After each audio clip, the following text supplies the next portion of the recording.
All right, perfect. Okay, so Cyrus, I forgot to share the screen. I'm going to share the screen now, and let's do a first step on a quick learning on RTILA. So the objective of today is to scrape the startup directory of YCombinator and kind of reproduce what we have been doing in the AI automation program, mining the data, storing it in Directus, and then as a next step, enriching the data, correcting it, and then later on we can see how you can monetize such a database. Is that a correct assumption? Sounds good. Let's Okay. jump in. Okay, let's do it. So I launch Artila. Oh, so yes, another thing is that we're going to use RTILA V7 because RTILA V7 still has the advanced custom commands. The V8 is not yet ready with the custom commands, so I'm going to use the V7, V7.1. There we And go. when would I use V8 right now? So V8 you can use it for simple web scraping that do not have too many paginations and stuff, and you don't want to bother with the CSS selectors. So that's what V8 is very much oriented in terms of web scraping assisted with AI. But some websites they require more than just web scraping. They require like pagination, login, and so on. And for Right. that, the V7 still has much more commands. But we will be porting all these commands that we have in V7. They will be available in the V8. Every week we add something. Every 2 weeks we add something to the V8. But at this moment and until the end of 2026, we will still support the V7 because it's used by many customers. Yeah. So on V7 here, do you see my screen? I do. Cool. So let's pick up the URL of YCombinator here. So I'm just gonna copy it, and this will be my starting URL when I create a new project here. Quick start, and then let's call it YCombinator Startup Directory. And good practice, let's call it V0.1 because we will do a lot of iterations. Yeah. And here I put the URL that I want to RTILA to start on, or you can start with google.com and then visit the page, but this is a shortcut. We go straight to the slash companies directory URL. So I launch it.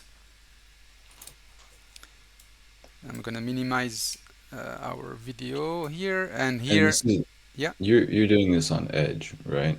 exactly, yes. I'm doing this on Edge because V7 has an issue with Chrome.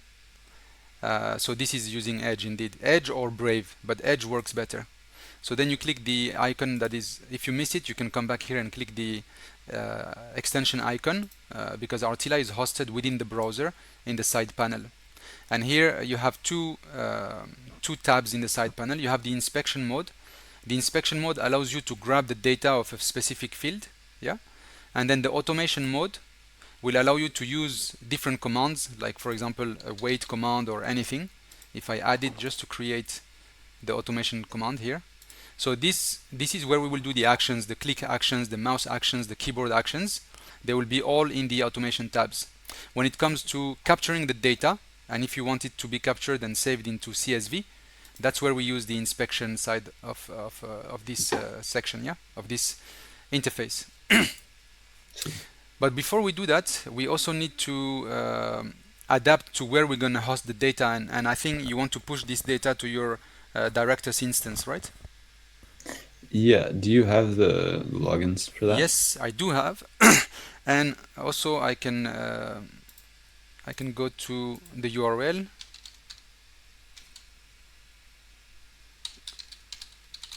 if I remember correctly. So I'm gonna prepare my credentials. So I think I created a user for myself so that we know that it's me who is doing some. Oh, no app access. So maybe you change the user. Can you give me access to my email, please? I don't think I Or shall did I change log in it. with the admin, with your main Well, hold admin? on. Yeah, I can probably give you access. You will.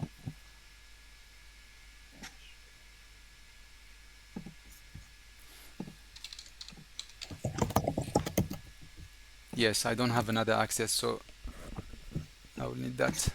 Can you drop the your email in the chat? Yes, of course. Here.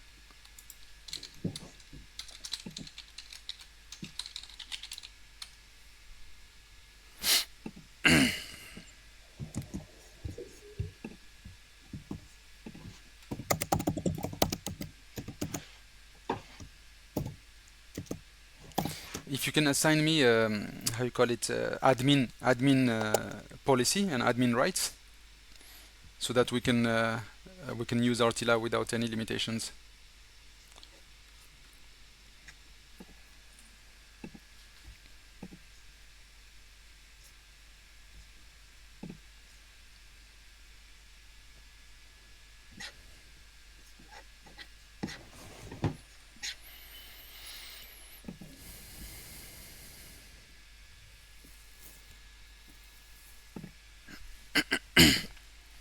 I will cut out this session.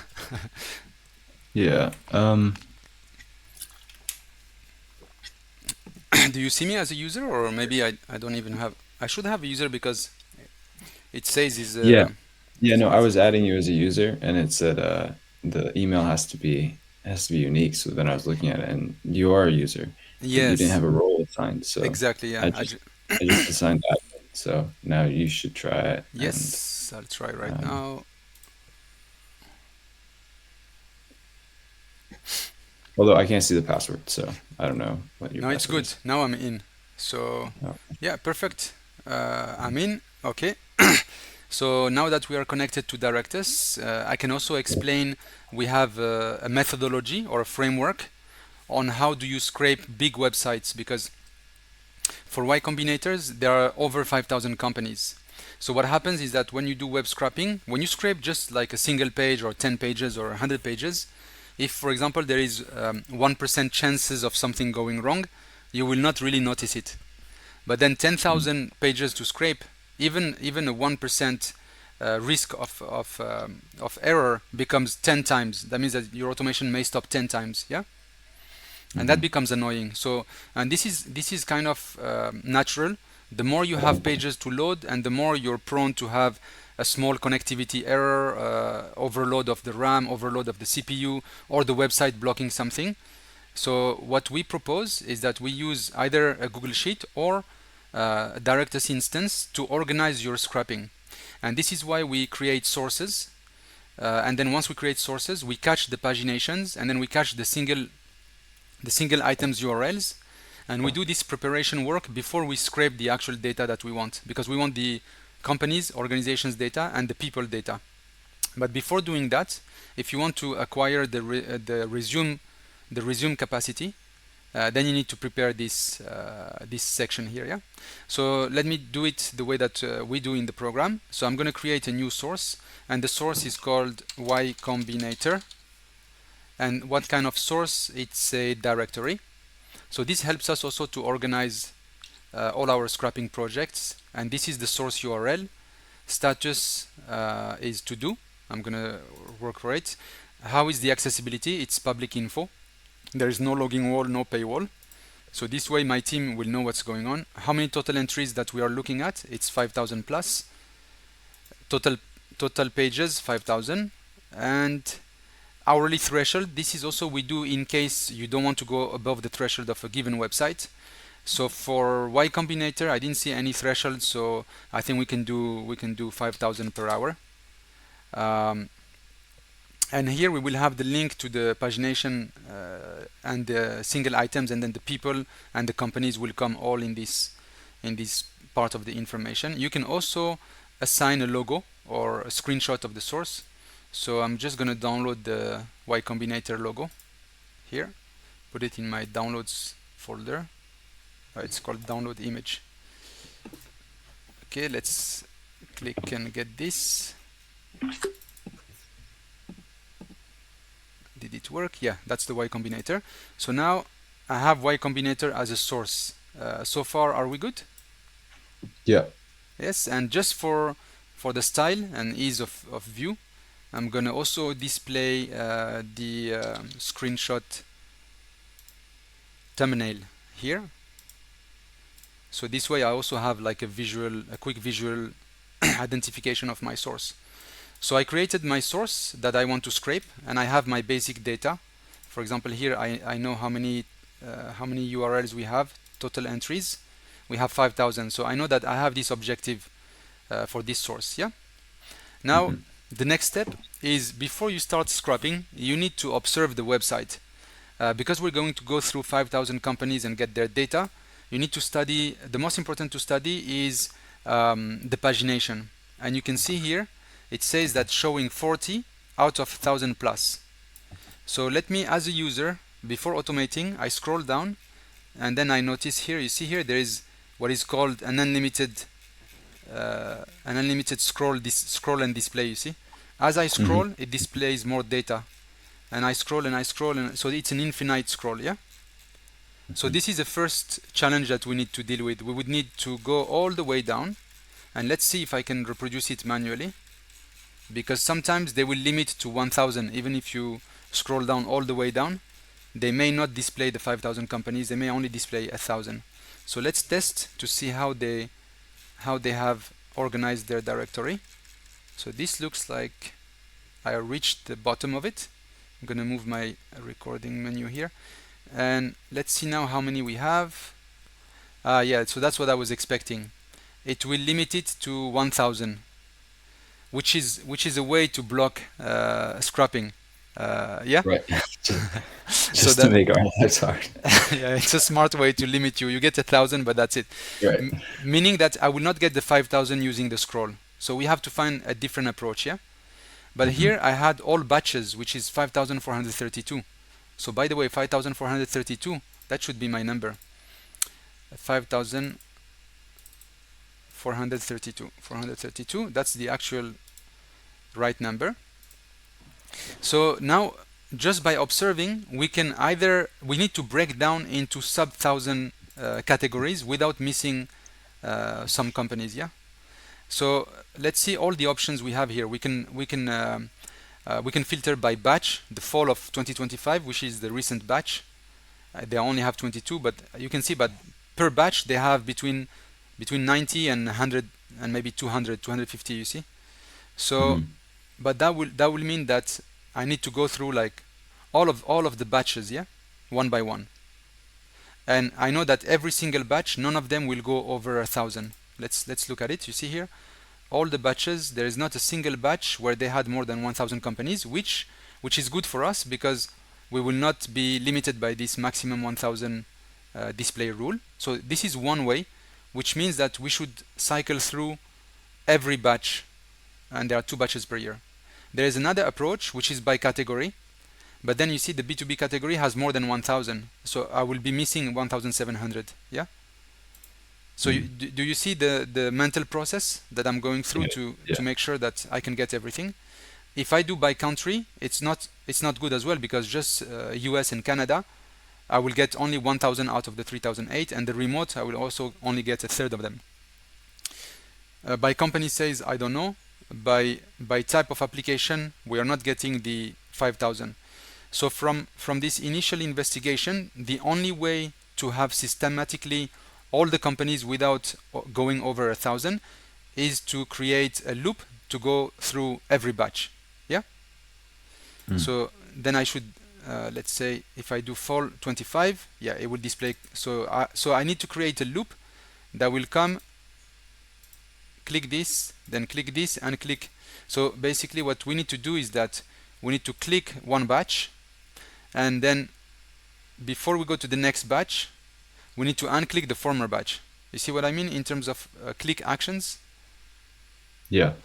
And also So, here, what yeah, is there anything you can do if you don't have that sidebar? yeah. If you pay attention to the URL, you see the URL on the top there. Hmm. So it's coded here. It's coded. So every batch has a dedicated URL. Winter 2025, and then fall, it will be fall 2025. So it alternates between fall, winter, spring, summer. There are 4 batches per year, and then there is the year. You see what I mean? So this could allow us to generate all the URLs, yeah? But let's see if we can find a better way, because if we could look at the, so this is not a very easy website to scrape. So I go into the inspection. I just want to see here if they allocate any URL. No, you see they don't put the URL, so it's harder. Um, let's try a few things. Actually, I did this a couple of weeks, a couple of months ago. And now I don't really remember how I managed to get all the batches, but it was it was something around this. Worst case scenario, we do this manually and we don't waste time because it's actually not worth automating it. So what I'm going to do here is that I'm going to open a new a text, not text, or how you call it, notepad, and I'm going to do it the hardcore way for now, just to reduce our complexity and just to prove the approach. And maybe we don't have to do everything for today. That can be your homework to apply the same logic to all the batches, yeah? So I Mhm. just want the Baby fall steps. 2025. Yeah, sorry, Cyrus? You said baby steps. Baby steps, yeah. So look, I'll do just like this. This is for fall 2025, and then summer, and then I go one by one. And this actually sometimes is much faster than trying to do a very complicated loop that clicks on every thing. Plus, they have some kind of protections that we need to go through. So maybe let's do like about 10 of them, yeah. Mhm. And then summer 24, but I don't want the fall, so that we don't get duplicates. And winter 2024. Okay, summer 2023 without winter. But for most sites, it's usually a little easier because it has the pagination right at the bottom. Exactly, yeah. Other websites are much easier actually. In terms of pagination, it's much easier. So this is rather it has some parts are more complex on this website and some other parts are more easy. Mm. So let's stop. Where am I now? 2022. So we're just doing 2022, 23, 24, and 25. Yeah. So how many we have? We have 1, 2, 3, 4, 5, 6, 7, 8, 9, 10, 11. That's enough for our exercise. Yeah. So Yeah. these are actually the pagination URLs. Yeah. So what I can do Mhm. now is that the source pagination URLs, I can create them and I can import them through a CSV. And basically this is actually a CSV. So if I just create a first pagination URL, for example, page 1, I just want to see the structure uh, on how to create the CSV file so that I can import it. And then here in source, I'm going to select YCombinator as a source. So I created one entry in Directus, and I'm going to export it to get the CSV format. So let's export this. And here, name, pagination status. All right, let's export. Now I have this CSV file. I'm going to open it on my IDE programming. So I can see here there is name, pagination URL, status, and so on. But it's not very user friendly for us in terms of visual aspects. So I'm going to open it on Google Sheet. So I'm going to create a new sheet. So I'm going to call it YC paginations. If this is too complicated, we can do another website if you want. Or is this No, okay still? this works for me. Yes, because you I need, think I think yeah, I think it's a little different than most websites, but I think that's okay because it's still a lot of the fundamentals. So exactly. And also it kind of introduces some complexity that we can address together. So I'm going to right. import that CSV sample into Google Sheets so that we can view what we have. So this is what I exported from Directus. So I'm going to replace append to current sheet. That's the safest. Okay, so here we see our table, yeah? The Yeah. ID is the ID of the entry. I don't need it because it will be generated automatically by Directus. So I can delete this column. User created, it will also, all this will be automatically created. So I delete. What I want is, I don't need the sorting for now. Pagination total, we can deal with it later. So what I need to, the status will be automatically draft. So we need to feed three things: the name, and then the source. And the source ID is number one for Y Combinator. Yeah. Hey, that's So pretty straightforward. yes, and even I can do without the name, I think, or we could use the URL as a name as well. But ideally, I should put winter 2022 here as a name. So let's import now the CSV that we have. So if I import, or even no need to import, actually I can do it manually. If I take all these 10 URLs here and I just throw them here, yeah. So I can just remove the first row. Now these are all the URLs I caught manually, yeah. And if you're lazy, you can just leave the name empty. If not, we should do like this: fall 2025, summer 2025, spring, and then you keep this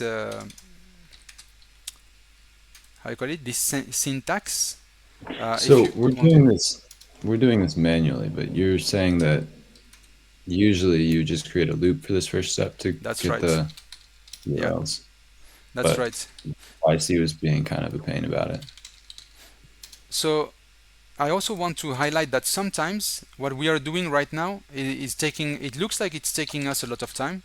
It may take us 10 or 15 minutes, yeah, or maybe even half an hour, but it's actually worth it in many instances. And I will just finish this just to force myself with this discipline, because I want the data, even if it's a little bit of data, we want it to look good in our example, yeah. So Yeah. this is, and then winter. And in another session, we can actually do this in an automated way by getting the name of every batch. Yeah, but this is enough for us to start. And the source is one, which is the source ID of Y Combinator in my Directus. And just for the record, when I go to Directus here, and you see here in sources, source name, I can also pull and display the ID. Here the ID. So the ID is number one. This is source number one, and it is the ID that you need to put to create the relationship. Yeah. So now that I have this, I can just save it as a CSV, and Directus will import the data if you're using the exact field name here. That's why I exported the CSV, so that I'm sure that I'm using the right field names. So now I can download this as a CSV. And also here, Cyrus, I'm trying to use RTILA just for where RTILA can be powerful and most cost efficient, because I saw that Directus has an import export. So let me just use this instead of creating a project, especially if I'm not going to do this every week. So Right. this is my CSV file, and then I start the import, and boom. So actually, Yeah. that's a good question. So Yes. there's there's Directus, there's V7 and V8, right? So Yeah. V8 is more hands off because it's more integrated with AI, Yes. and you're going to be working on that over the next year. It's Yes. still being worked on. Yes. And V7 is for when there's more like weeds to kind of sort through. That's But right. like, what kind of projects would you say are the best for RTILA to be used, as opposed to like other tools like N8N, right? Yes. Where does this fit? Well, usually our strong point is to do complicated web scraping, because a lot of the other tools are very good at other types of automations and integrations. But Artila, we have always been like very granular on catching the data from the web and then transforming it and pushing it wherever you need to have it for Yeah. your next for the next steps of your flow. So what we are doing here is actually what is difficult to do with other automation tools as well, because you see that the way that they build the website is not very straightforward. So many tools will Yeah. have the same problem and they will stop at 1000 because Right. yeah. I guess I for me, I had this like amorphous idea of what Rotilla was for because it was kind of like data related, Yeah. but you're saying it's very much about like direct page, direct on the page data. Yeah, that's the first strength of RTILA is capturing complicated web data, especially when they don't have an API. For example, Zapier, they will not cover this because there is no API for the startup directory of YCombinator. Right. Yeah, so you have to Right. use the Good. web. Yeah, and again, because it has its own little complexities, then RTILA will be able to scrape almost any directory, even if there is no not much logic in the way they do the pagination and stuff. And then with our program, what we're working on is to push to include RTILA within an ecosystem that allows you guys to leverage more of the data, to give more value to your data that you've scrapping from the web. And that's where we come and we enhance with either local PDF files, images, and so on. And we add the AI layer, and then we enrich the data. Yeah? Does it make a little bit of sense this way? Absolutely. Absolutely. For sure. Cool. So I'm doing some mistakes, and let's. So instead of importing the pagination items, I imported them as sources. So of course it didn't match, yeah. So I need to delete the wrong import here, and I may have used. So let's import them here. So I'm gonna import my CSV. Start import. There was an error. I didn't duplicate value detected. So I think maybe this is the one here. So let's import again. Okay, you see what happened? Oh, it was too fast? No, that's good. That's good. Yes. So we got it, and then we also want to display the we want to make sure that the source ID one. So that now we have everything we need to start, yeah? This we don't need for now. Okay. So now that I have my paginations in Directus, I can use RTILA and go to each pagination, and out of each pagination get the source listing items of each company. So let me show you. For example, we will use RTILA to pull. You don't have permission to access field in collection. Okay, I know what is this. We can sort it out later. It's a field name. We renamed the field, and Directus is giving us a warning. So what we are going to do now, Cyrus, is that RTILA will connect to your Directus database. We look for all the pagination items URLs that have status draft. Draft, that means that they have not been scraped yet. And then we will scrape their listings and then put it in as done, as we finished. So we will open each pagination page, and then we will get how many ever there is companies here. We will scroll all the way down and get all these companies, yeah, and link them to fall 2025. Yeah, so that's what we're going to do. Now I realize it's actually a high complexity level because we're using a complex directory and we're using Directus, but you're familiar with Directus already. Those who are not familiar with Directus, please watch some Directus videos first before this one. Shall I start with the Directus side now that we covered the pagination? What do you Cyrus? mean? Yes. So I just did all this introduction to show how best to prepare to scrape this website by Right. creating the pagination items. So if everything is it clear to you now, the Yeah. Yeah. approach? Yeah. Okay, cool. Yeah. So I mean, I think there was a step skip with the loop thing to pull the pagination right into Directus, Yes, but that's just because of the website structure, right? that's right. Um, And that will take more time to explain, but we can explain it in another session. Absolutely. Yeah, there is a way Yeah. to do it. It requires a little bit more background knowledge. But let's try to get some data into your Directus because that's where also you keep your motivation up when Yeah. and you can and you can do it with Sounds good. you can as soon as you can do even like 5% of the database and you look at it, you can also start to experiment as a businessman, as a business person. Is this the right thing to scrape? Am I missing something? Should I add something right now? It will. You don't have to scrape everything from on day one because you may make a lot of mistakes and then have to scrape again. So that's why I usually try to find the shortest way to get like 10% of the database acquired, and then we train and we optimize on that 10%, and then we do the full scrapping. So that's let's say the good practices that we have developed. Yeah, yeah, and I remember you touched on this once in one of the AIA meetings, but what are Mhm. your qualifications for a good source again? So we have a Google Sheet. There are two ways of evaluating a source. Maybe I can pull it off actually and show you, because we shared this in our program. Yeah. So I think we call Yeah. it sources AIA find sources. I saw it here. So we have this template for you to evaluate different sources. So here is mainly directories. So you assign a priority to a source depending on how many entries you have in that source and So how much. for Y Combinator. Yeah, so Y Combinator is a good it would be a priority one because there are more than 1,000. It's worth scrapping. And also you Mm. get business URL, you get business address, phone. There's no email in Y Combinator, but you see here you can say yes or no for what kind of data you can get. The more green you have, the more qualitative the source is.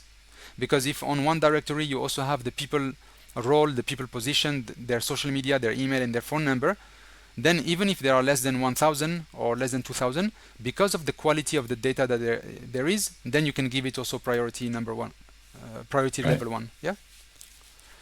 So this is to avoid scrapping things that are actually not going to give you a lot of value. So here there's only 250 entries. There's not so much data for on people. It's not worth to even start the project. You know, you may almost copy and paste manually and go faster. Does this answer your question? Yeah, absolutely. Absolutely. Excellent. So Y Combinator is definitely a priority one, even though there is this pagination difficulty. So now we're good. We have like our first level of preparation, and we have 11 pagination pages to go through, and every pagination page has between 20 and 100 companies. So we may end up with few hundred companies just with this first sets of with these first batches. Yeah. So let's go now to RTILA.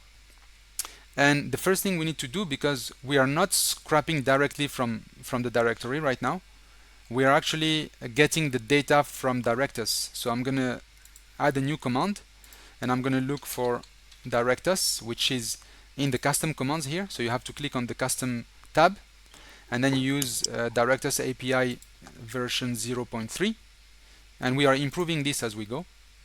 And let me show you now how you configure the Directus. So first, you need to the Directus command allows you to do different operations. So if you click here, it will open the sub menu of operations. You can read data from Directus, you can update, and you can create new data. What we want to do today is read the data, because we want to read inside your source pagination item table. We want to read all the pagination URLs that are still in draft, so that we go and grab their companies. Mhm. Yeah, that's what we want to do. So the way that you configure is that you have to put first the URL, and the URL is your source URL slash items slash the table name. Here the table name, but it's instead of admin content, it will be slash items. So what I will do now is I take your base Directus URL, I paste it, and then I add items slash. Items means the collection that you're targeting. And then you need to get the collection name, and the collection name is usually the slug here that you have of that collection. Yeah. So I'm gonna add this now. This is the API endpoint. So I'm gonna use a bearer token, and I need to get a token for myself from your Directus. So the way to get a token from Directus is that you go here into settings. Sorry, when you are a user, so if you're not a super admin user, you go into your user profile, and then you scroll down to the bottom, and you can generate an API token. So this is the way that you secure access to your data. So here I'm going to generate the token, copy it, make sure you save it, otherwise it will not be there. And now I will add it here in RTILA, and this will allow me to connect to Directus and get the data. Yeah. So this is enough for configuring Directus connectivity, and I want the data as in a CSV format. So I can collapse the configuration, and now I want to read the data. And to read the data, you have here as a placeholder, we are using Directus filters, the official filters. So you can refer to Directus documentation, but you can see here the way that you do is that you put the filter name, for example, status. So let me show you here. I actually need to go to one of those. Directus has weekly Q&A calls. I Yes, really yeah, need to go to one of those because I got stuck on filters for a while, and I need to I it really is. want to get the Yeah, optimization. no, it is Super not great. that easy. So if I follow their documentation here, filter and then by status, and then you put rectangular bracket underscore EQ for equal, and then I want all those that have draft. Yeah. So let's try first because I can do Control Shift J, Control Shift J. Yeah, that will open the console. I want to see if I am able to connect to your directors first, yes or no. So I'm going to run this command now, and you can see here that authorization we are in, maximum results, my filter is correct, and I got the results. You see here I'm getting all the data of the 11 records. That means that number one, my API key is working, my how you call it endpoint is correct. Second, I am able to read, but I didn't filter, I didn't say what I want because here I'm getting everything about every record. Yeah. But Hmm. what I want is not everything. I just want the URL. So the URL, then I can specify what is the field name. So let's go and Yeah. grab. Yeah. So wait, can you go back for a second? Yes, of course. Here, Yeah. Can you scroll up again? You scroll up. used Yeah. filter status equal draft. Yeah. Yes. So we should probably do something with filters for like documentation. Yes, definitely. To Yes. So this is all the ways that you can combine and use filters. But yes, we will prepare kind of a synthesized summary of how to use filters with Directus. Yeah. yeah. But one, Yeah, that'd be most super helpful for most me. of the time, this is actually once you have this syntax, it's easy to go now, because now, Yeah, if once you have it, but like if you have to yeah, like kind of guess, it's like such a pain. it is painful, yes. But for the use case of RTILA, we often always use filter, and then here you just replace with the field that you're targeting, and then you have equal or contains or n contains. So Directus has different ways to say Right. whether it contains something or not. You see here we have we put the URL of all the filter rules. But you're right, we will Yeah. prepare something for our community. And just to be clear, so in the configuration, you specified the table, and then in this Yes, filter is working for draft, but that's only in that particular table. That's why exactly. it Yeah, works. you have to target the table, a collection. Once you target the collection, within that collection, you target a specific field, and in this collection, the status field has a small s. You see, because sometimes Mhm. we put a big S, then you have to respect the how you call it in English, the caps. Yeah, Capitalization. yeah, capization. So now I respected everything. Now what I want to do is that I don't want to get back all the data with the unique ID, the status, the image ID, and so on, and the dates. I just want this URL because this is what I want to feed to the next RTILA command to go to this URL and actually Mhm. scrape its content. Yeah. Right. So so I need to target the field that contains the URL. So I need to know the field name.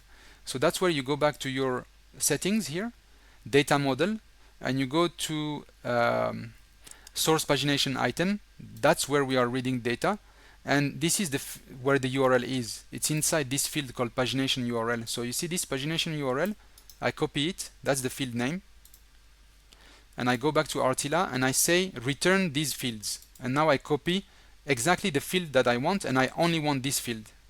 So now I save and I run again the command, and I'm getting just the URLs you see here, clean. So I can Yeah, feed that's these really powerful. URLs. Yeah. I was just saying that's really powerful in Yes. itself. So you can filter and then just get what you want to feed to the next step of RTILA, command. So now I don't need to clean up the data. This data, the go to URL command from RTILA can go for it. Yeah. So this is step one, getting the data from Directus. Yeah. Let me show you something now, just to understand the way that we are doing. In your pagination URLs, let's say this URL now. So let's solve this. Item underscore name in collection source listing. You don't have permission to access field item name. Okay, so item Oh name. yeah, I kept seeing that too before. Yes, this I don't know what means I think I know what it is.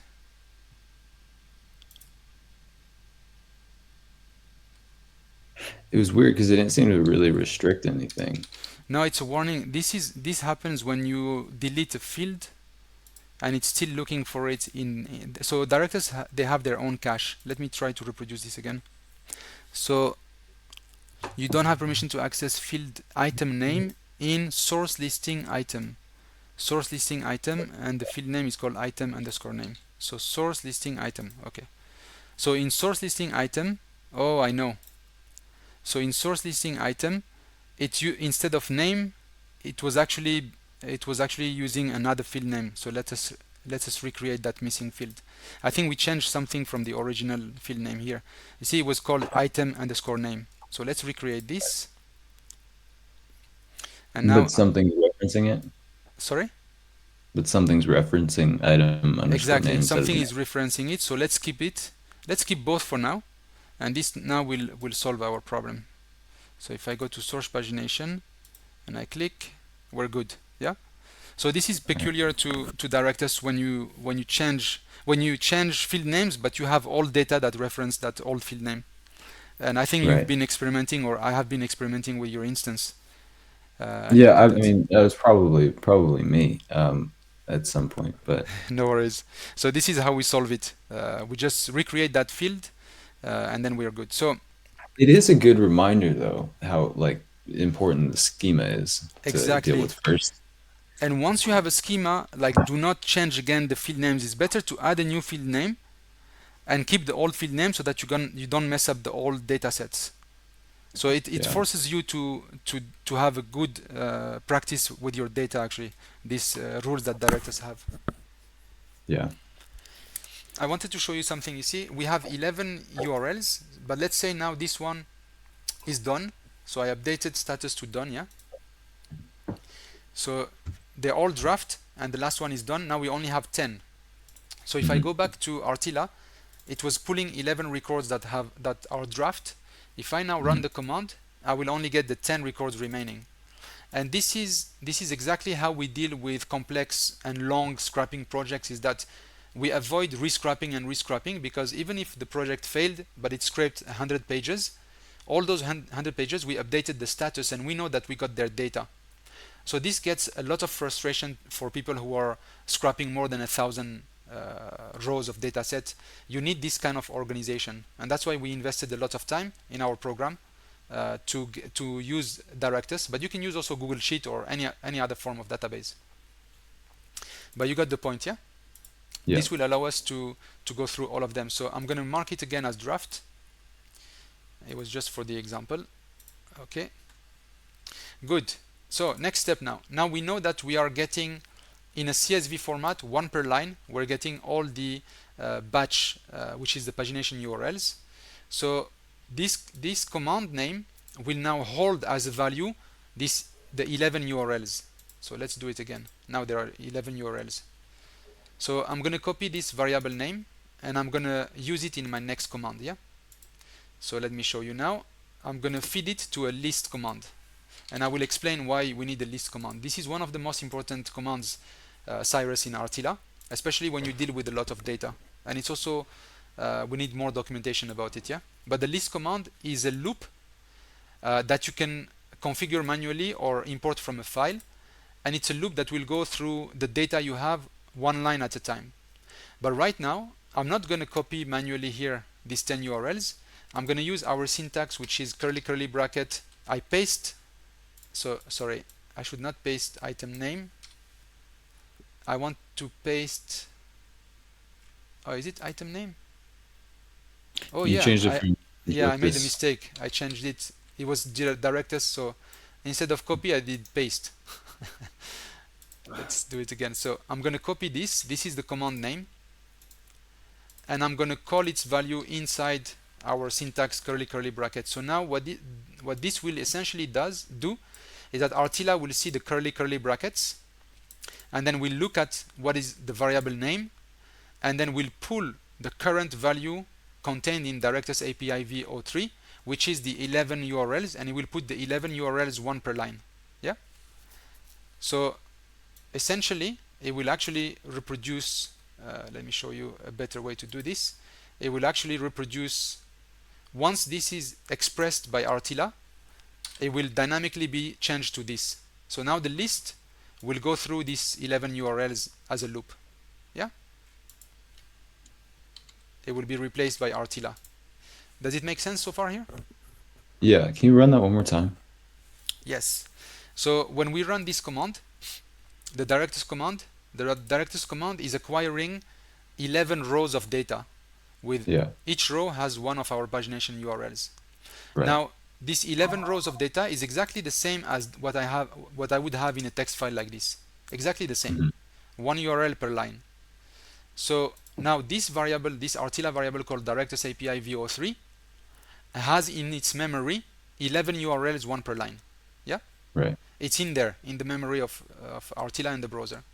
So what I do is that to dynamically pass the content of this command to another command, we have this syntax, which is curly bracket, and in Hmm. between the double curly brackets, so I put too many, you put the variable name.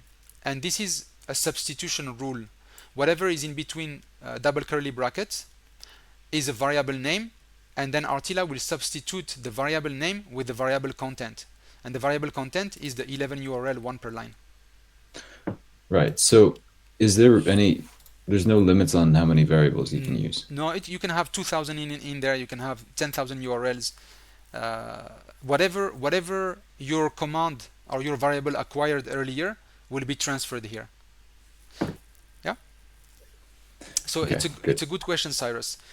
On paper, you could have 1 million rows of data, but in practical, the browser has memory limitations. So you cannot uphold in RAM in a browser a million URL. It will take too much space in the memory.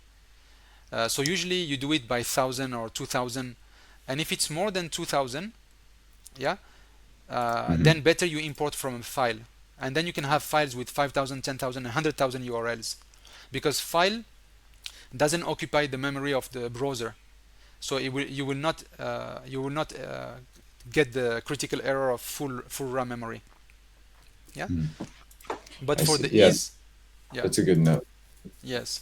So let's say up to 5,000, 3,000, it can hold inside the RAM memory of the browser.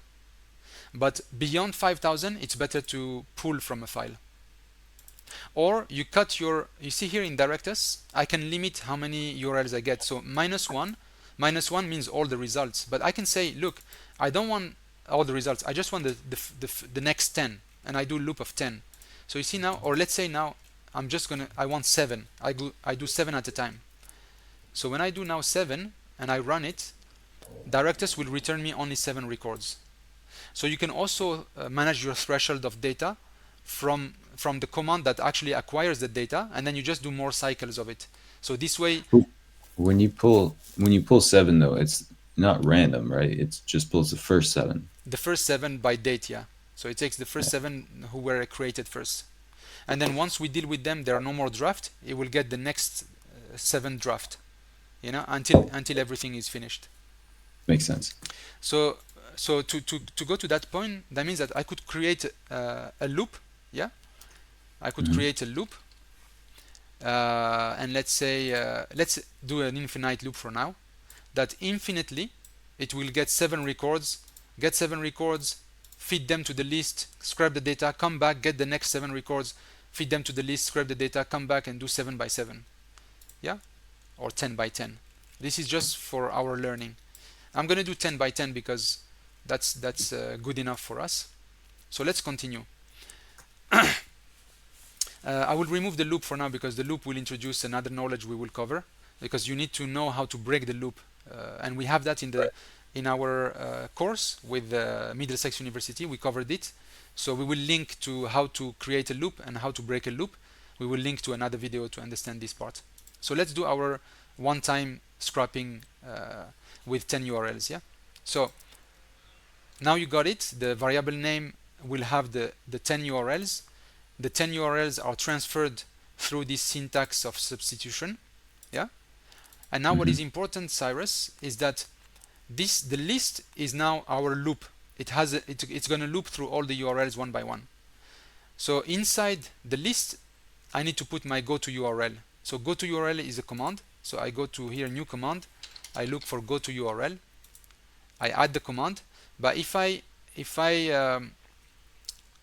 feed now the list name, so if I do this, if I feed the list using our substitution curly bracket, now the current list value will be fed to the go to URL. That means that the first URL among the 10 on the first cycle will be fed to go to URL.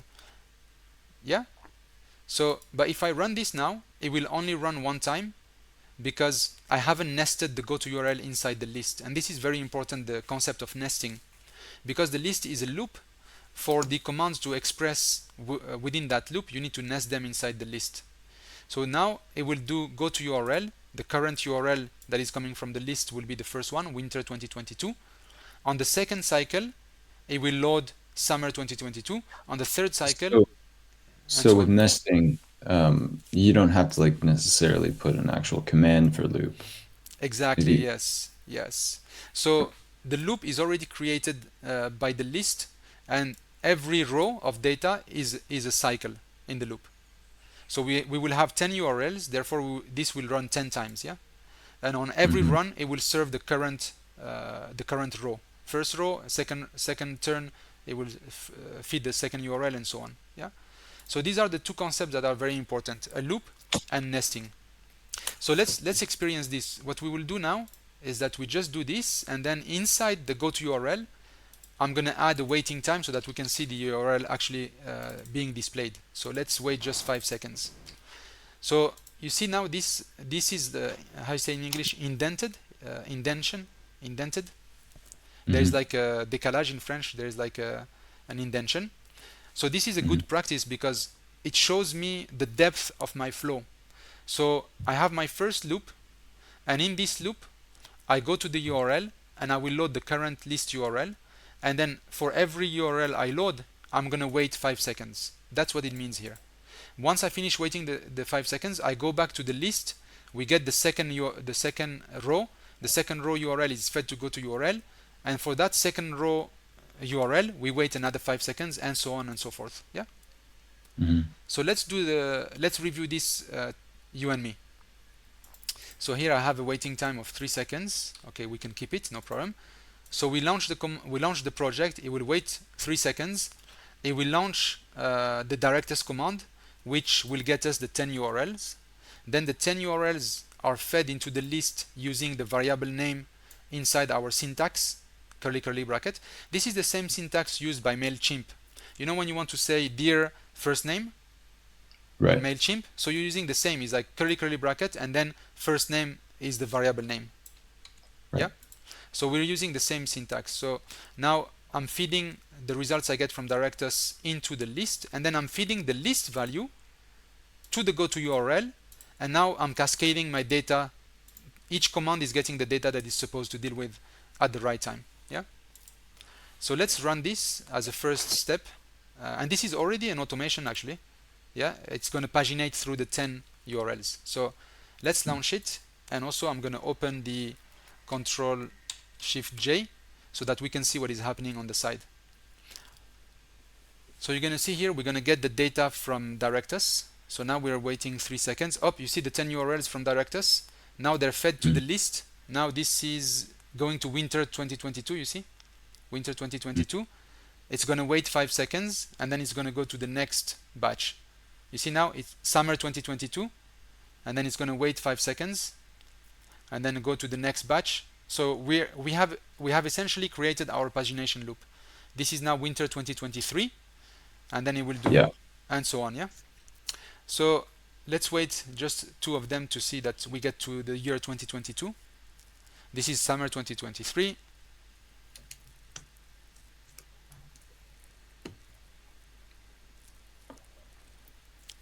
And winter 2024.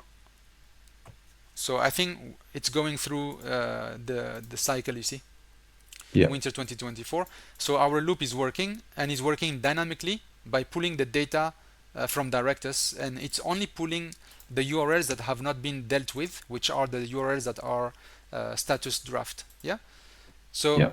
so what we have done today, although it's a little bit difficult, but it's actually the very good work practice, because we're scrapping in a smart way, in a dynamic way, and we're avoiding double scrapping, especially when a scrapping gets a mistake. We can resume without losing and confusing our data. So once you have the loop organized, now what we need to do is that we need to actually capture the data. Yeah. So Yeah. for example, if we are on the fall 2025 pagination URL, so I'm going to load it here for us to see. We And will you're have, right. I yep, mean, this does seem like a lot of work, but I mean, if there was like hundreds of pages, that yes, foundation with like what, 5 commands, yeah, super, super powerful. it is, yes, and it avoids a lot of frustration, because sometimes you develop the automation too fast, so you think that everything is good, in theory it's working, but then it takes you 10 hours to actually finish the scrapping, because it fails and you don't know where you are, and you messed up, and you have 20 URLs here and 50 here, and you don't know to which pagination they belong. You don't know where to resume, you know. Right. So you can go without this good practice, for I would say just a few hundred pages. Let's say you're scrapping 100 page or 200 page website. You can do without this preparation work. But as soon as you break into the thousands, you better use it. If you have 10,000 URLs or 100,000 URLs, you will not be able to finish the scrapping without this approach. Yeah. Good to know. Yeah. Okay. So now that we are cycling through our pagination URLs, we want to get the URL of every company name here. So we're not yet scrapping the company data, because here is just a summary. Yeah. But what Hmm. we want, the most important, is I want this URL of every company. Now this is the actual listing URL of a given company, and this is what we need to capture next, because in your Directus here, our database schema, once we get the pagination items, now we need the listing items of every pagination URL. Yeah, to finish Hmm. our organization. Yeah, we should. Okay, so another thing I've been thinking about is like, Yes. um, so there's the schema in Directus, which Yes. obviously not everyone will have, but like there's the schema in Directus, Yep. which kind of reflects this a little bit. But what I was noticing is that the commands Mm-hmm. have different, like, how do I put this? Like domains of hierarchy for the data, Yep. right? So like there's I think the schema definitely helps, but like in the sidebar here, Mm-hmm. trying to remember like uh, first you have the page or like you have the URL of the site to begin with, right? Yes. And then you have the sub pages of the that The paginations. have all of the pages of the listings, right? And Yes. then you have the listings themselves, and then That's of the right. listings you have the company data, right? So there's a Exactly. hierarchy. Exactly. Yeah. Um, And I think for me, what I'm thinking about is like m some sort of visual aid for that, I Ah, think yeah, would be yeah, good. yeah. Yeah, you're right. We can do that. Yes. Yeah, we can do that, because this hierarchy works for 80% of the websites. Most of the websites, Right. they use what the hierarchy we've built, but also the reason It's why also this, dynamic, and you it's know, but dynamic. Yeah, but also the way we've built this you see this schema that we've built for the program, we've built it for agency mode, because as an agency you will scrape from so many sources for your clients. So that's why there is a higher level of complexity, because we prepare schema for agencies basically. And as an agency, Right. you need like much more data tables to follow up for your clients by source and so on. So that's why it looks a little bit more complicated than a self use scrapping, let's say. Yeah. Yeah, Yeah, but for sure. I yeah, mean, I was just, I think, yeah, I think visual aids for the hierarchies of data would be useful, yeah, or we some will sort of prepare. material schema. Maybe we'll prepare some slides for that. Yeah, just a quick note. Yes, sure. Let's go back now.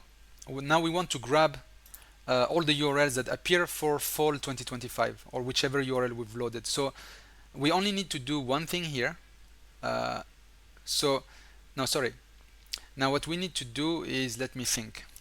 Um, there are different ways to do this. So, okay, actually, this is a Yeah, good point because, like, for me, my immediate reaction would be like, we need to, like, it has the loop that goes to each of these pages, right? So yeah, then next thing would be to make a loop to click on each of them, exactly. But pull, grab that the yeah. URL, and then click out to then go to the next one. So that's the normal way of doing it. But because of our strategy, we need another intermediary step. So instead of we don't click right now on this URL to get the data. If you follow our strategy, we first need to get the pagination item URL. So sorry, for every pagination item URL, we need to get the source listing item, and I will explain you why. It's Right. very useful because if you click here and you just get the company data and you don't save the listing URL, then later on when you want to update your data, you will not have this URL to go back and see if there is something changed, like the team size, or No, so yeah, I know. That's what I was thinking. So what I was thinking was like my natural reaction to this next step would be to e- click on them, like create exactly, a loop, go and click on them, exactly. but just to grab the URL. Yes, so that's the natural inclination, but let's say the professional or the long-term inclination is to finish the mapping. So basically what we're doing now is we're mapping the paginations and we're mapping the listing URLs before we even scrape. So we're Yeah, delaying the scraping because of this organizational schema. Yeah. right. So let's continue on that, and then soon we are reaching now the data itself.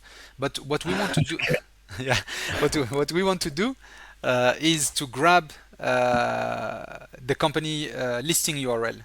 So not yet the company data, because here source listing URL. So let's look at what field we have. We have item name.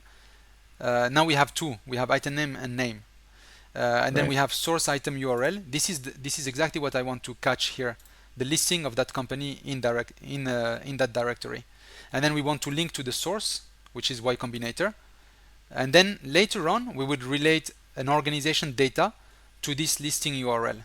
Yeah, so that later on from the organization I can go back to its listing URL and pick up some new fresh data or something, and we will have a relationship between the two. Okay, Mm. so let's do that now. We have few ways of doing this. So first, we have a very powerful command that is complicated but very powerful. It's called Directus API batch. So Directus API batch is, instead of saving one company at a time and doing one API query for open role, one API query to save bare URL, we grab all the 22 in one go and save them in Directus in like 1 second. Yeah, that's the Mm. batch API that Directus has, which is very useful.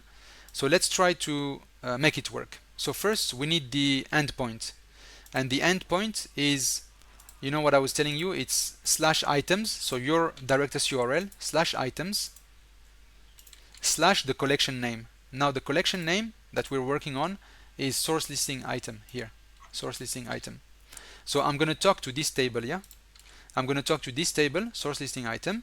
I'm going to use a bearer token. So let me make this a little bit bigger, and I'm going to just copy my token again, my API token of Directus here, and here this this command can grab data from CSS, but also can also grab data from CSV files and so on. I will show you later on. But right now, we need what we call a CSS collection, and this is again something a bit complicated. But for an automation system to go through every entity in this table, it needs to know what is the container. So you see this container that is here? Hmm. There is a container that contains all the data, and this is what is being repetitive in a table And format. just Yeah. and just again, you're saying V8 is going to be stronger at this particular. Not at this particular one because AI is not good at this yet. So AI is Nice. good at simple pagination, but this is pagination plus CSS collection. So sometimes the AI models get it, sometimes they don't get it. So I think we still have another 1 year that we Oh, need to I do see. it as humans. So So again, this is where seven's better. this is where 7 is a must. Yeah, Okay. All right. yeah. Got it. So, but this is because we want to go fast and we want to be precise. So we use the batch command. The batch command, it's like there is web scraping, consumer level, and then there is web scraping, industrial level. So when you start to work with batch, and this is what we're doing now, this is scrapping at an industrial level. So of course it's not the same machines, it requires more learning. So the learning curve and the precision is different than if it was just for a consumer level. One page, you scrap the one page and it's finished. So this is another level of complexity, but even if you don't understand fully right now, please understand the concept. So the concept that you need to understand for when you work with batch data is that for the batch of data, you need to recognize what is the main container that is repeating, and inside that container, you find all the target data, and the container will create like the loop, so that RTILA and Directus will know that I'm dealing with container 1, and then I'm dealing with container 2. Because this CSS name is called, for example, company name. Here also it's called company name. So if you scrape now company name, it will give you, you don't know which one you're getting, but you can say, for example, container, the first container, get me the company name. Then we move to second container, get me the company name. And this is how the data will be ordered in a proper way. Yeah. So that's what CSS collections allow us to do. They allow us to recognize the repeating block. You see, we put it here, the selector for the repeating block. So I'm gonna do it for now, and later on you can learn more about CSS. But if I go into the source code and I use this inspection here, and I try to click and see what is this container here, you see. So let's go back here. Okay, you see when I highlight in the code, source code, when I highlight this div, this is the container that contains all the companies. But if I highlight this A element, the A element only contains the company's data. So this is exactly the collection, the CSS collection. It's this element that contains the data of every company. You see it being highlighted differently? Yeah. Yeah. So this Yeah. is the container that I want. Now this container is an A element, and it has inside company. It has company Iona 355 something, yeah. Hmm. And also inside every A there is a div, and inside the div there is another div with the logo, and there is another div with the other company name, but I don't need those things. Yeah, all I want for now is maybe I will get here, I just want the URL. And Yeah, and some companies, like especially social media companies, will yeah, hide this, right? Or try and make it murky intentionally. exactly, yeah. So they're doing this as well here, because you see here this ID company IO39, this will change in 1 week. So I cannot rely on this variable dynamically generated ID. So we have in our CSS selector course, we will explain more, but I will do Hmm. it for today just to allow us to grab the data and keep our strategic bird view, yeah? Because you and me right now is better to keep the bird view on how we actually get the data, because this you can delegate to a developer. You know, as long as you know that there is a collection, a concept of collection, and you need to find the container that is the CSS collection of that container. So I'm going to try this A, which is this A element, but it's inside a div that has results as a class. So Oh, so yeah, I had another question about this. yes, please. Um, is there a way to where you like enable or disable the CSS selector dropper and when or is Yes, it just no, we have to bring it back. We had it before, and we removed it when we did the update, and we will bring it back. But right now I am not using RTILA CSS selector, I'm using the browser CSS selector. Yeah. So let me show you what I'm doing here, just so that you see what's going on. So let's do this also. Div class, and here this div class has, sorry, this A has inside there is company. Okay. So let me explain what I'm doing here.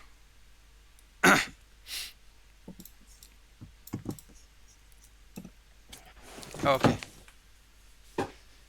Later you can improve your understanding of CSS selectors, but what I'm saying here is I am telling that there is a div, a division in the HTML that has a class, and I use the star. The star, that means that the class contains. It contains results, because you see here this div, it has results, but here there is a dynamic ID, and here there is another dynamic ID, so I cannot rely on the full class. The only thing that I know will not change is results. So therefore I'm saying there is a div class that contains results. Inside of it, so if I use this next, inside of it there is an A element, and this A element has a class that contains company. Now I have created a unique path for every segment here. So that's essentially what I'm doing. I am telling it, you will go through every block like this, and these blocks, they are all, sorry, let me see if I'm doing this right. Let me observe a little bit more.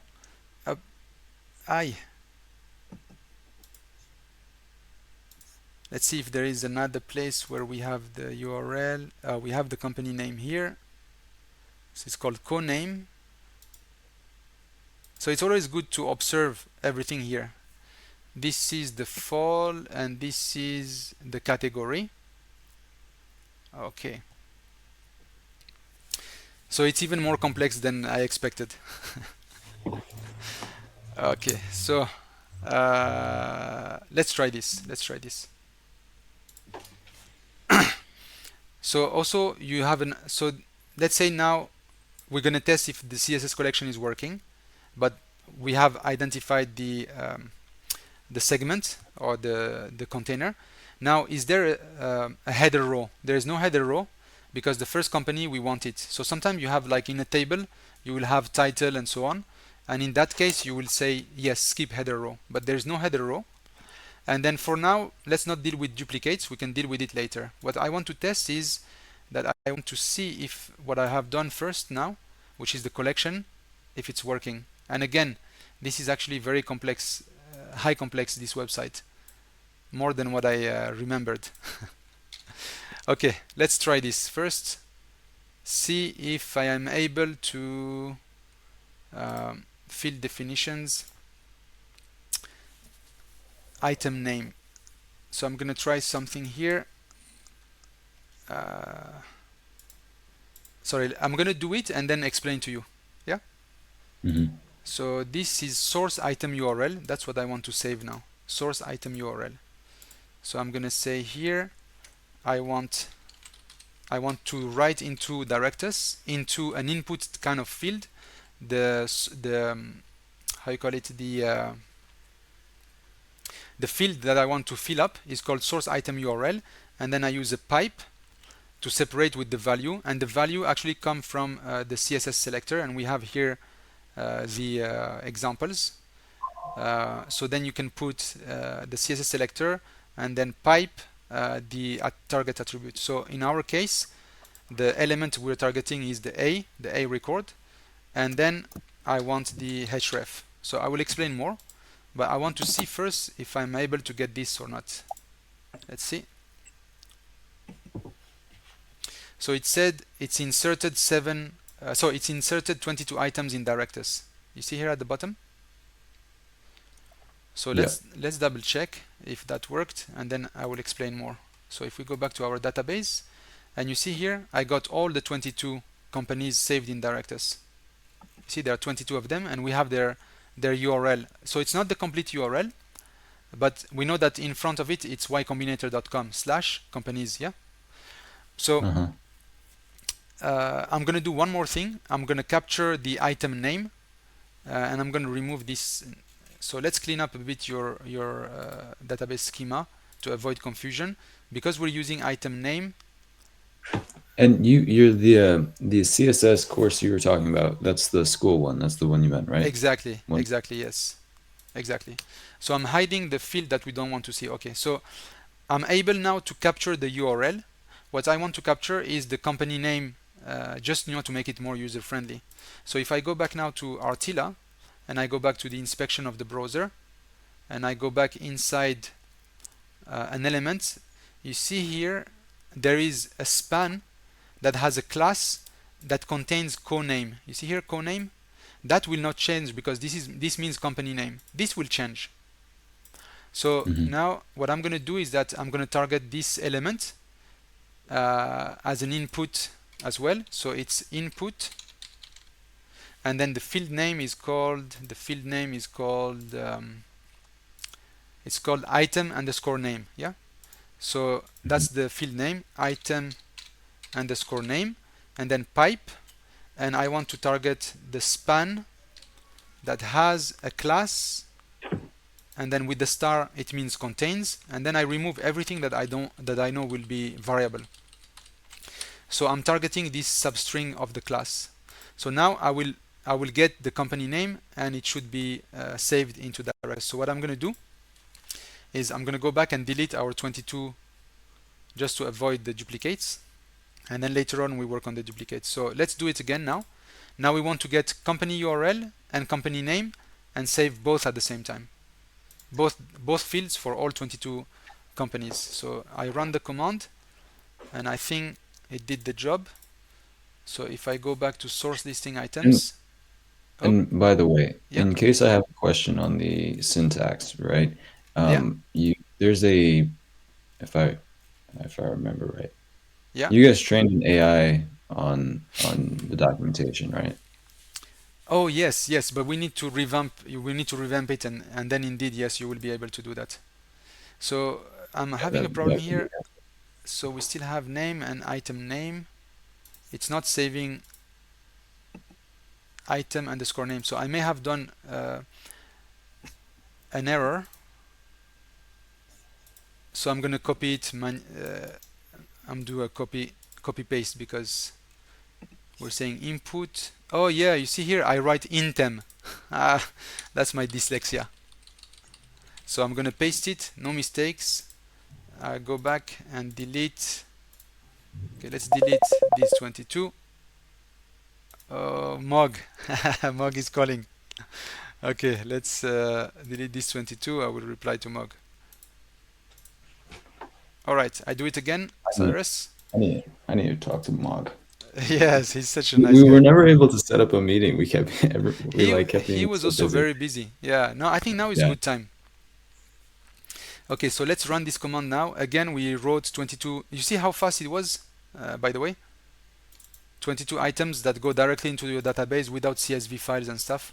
So although it's complicated, but then now, oh, that's interesting. It put here. Oh, my bad, my bad, my bad. I'm making some more mistakes, beginner mistakes. So I'm not following our syntax, which is after the CSS selector, I still need to add a pipe and say that I want the inner text value. Inner. So if I do, so here examples inner text. So it's inner text. The T is capital letter. So now I'm saying get me the inner text value, not just the class itself, like this. So let's do it again, and I think now I will get it right.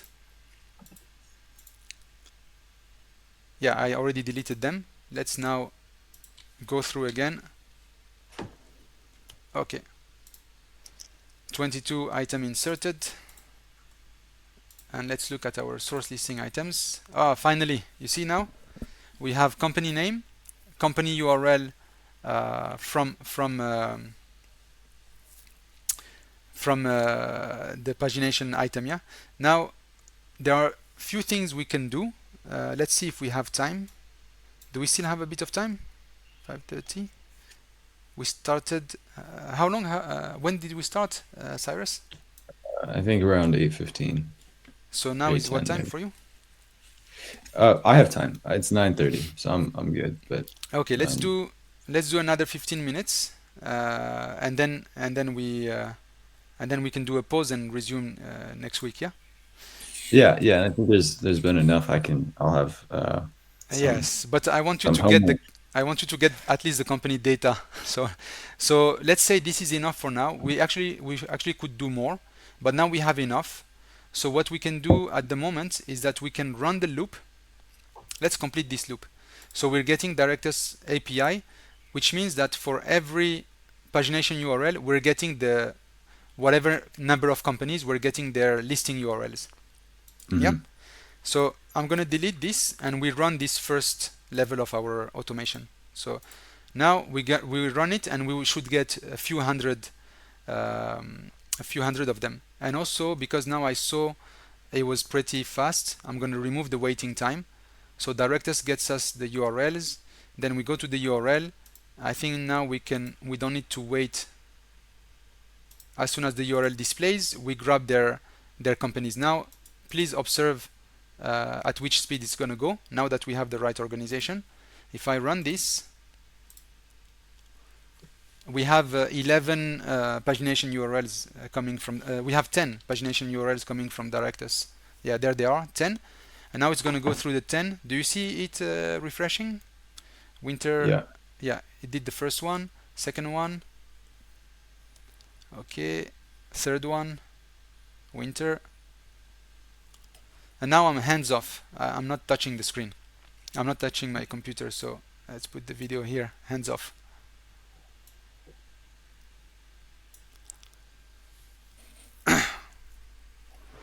And we can already look at the data because RTILA is pushing the data to Directus. So you see here in source listing, we have already 240. And this is where you, that gets big really fast. exactly, yeah, that's where you get back the benefit of this building because once you're set, you can do a million, you know, because it's well organized. So now we went through all the 10 pages and we grabbed the 400 listing URLs of all these companies that we did, yeah? So now we have them, 400 of them. Let's now do the next step of our good practice is that once we have the source listing items, now let's scrape the data of every company and create an organization entry for them. Yeah. So let's remove this. Do you need this, or can I remove them? No, no. You Oh, can. actually, wait. What was that? That was. I Oh think yeah, you no, can you can skip get rid of this. that. I Okay, was just testing something. Yeah, no problem. that's. So let's now scrape. Now we're going to do the same step. We're going to go into each source listing item that has a draft. Oh, sorry. I should have done something because now these 11, they're not draft anymore. They're actually Right. done status. So I'm going to do it manually, but I'm going to show you how to do it programmatically. Yeah. So programmatically, we will apply it to our next example. Let's go Mhm. back to RTILA. And I'm going to copy the whole thing. So this was the first list. So this was like the first, how you call it? Now let's actually, another good practice is to split your automations into different steps. So this is step one. Step one was get pagination listing items. That's what we're doing with this project. Now let's clone this project, and this is now step two. We call it step two. Get organization data. So this is where we're going to scrape the actual organization data, and this is good because now we've done it once. We can reuse like those existing blocks and just change the endpoints because we're reading from a different table. So what we want to do now is not Directus API. Let's rename it. So we're going to do Directus get draft pagination item URL. So what we are doing now is that we're getting all these. We want this source item URL here that is draft, so that I can go to this listing on YCombinator and grab their data. So let's go and see what are the field names of these. So we are in source listing item here. So field name is item name and source item URL. So what I want is the source item URL. Okay. No, sorry. Let's do it in a proper way. When you're configuring a Directus command, the first thing you need to edit is the endpoint, yeah? So we're not reading from source pagination item now. We're reading from source listing item. So I'm going to copy this. This is my new endpoint. I'm going to communicate with this table. So now once I'm in this table, I am authenticating. This is good. I can collapse it. And now I'm going to look at status draft. That's correct. I'm only interested in those that have status draft. And what I want back is not called pagination URL, because on this table we use a different field name. So in source listing item we use source item URL. So this is what I want. I want the source item URL.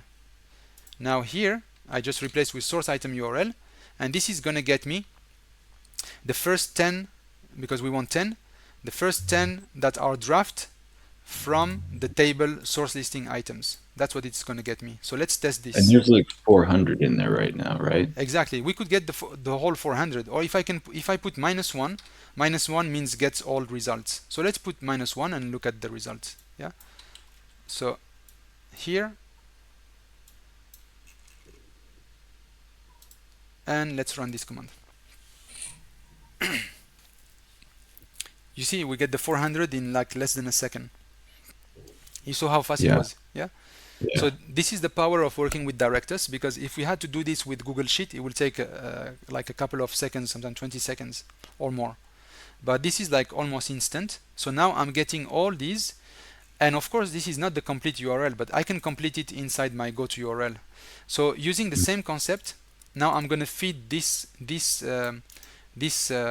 variable name to the list. So I changed this, is not Directus V03.